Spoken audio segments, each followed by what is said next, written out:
future wife, tagang kayong salamat o sa tanan. Daghang salamat sa Ginoo nga gihatag karong adlaw.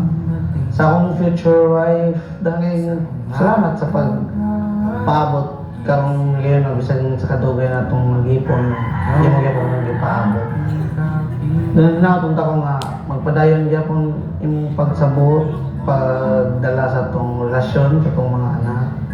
Ang kibaw na kaon sa tiga ka pinangga, bisan pag mag-away ta everyday, 1 minute lang okay na ta. Sinabtan na lang ta pero ang alaga.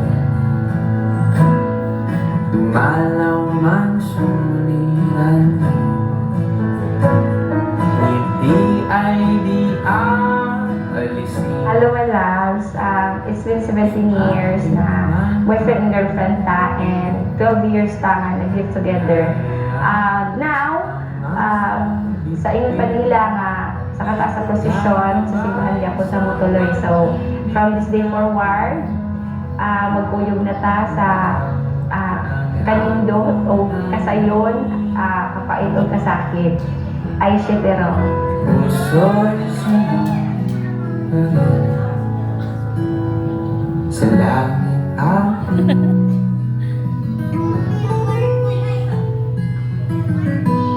dadalhin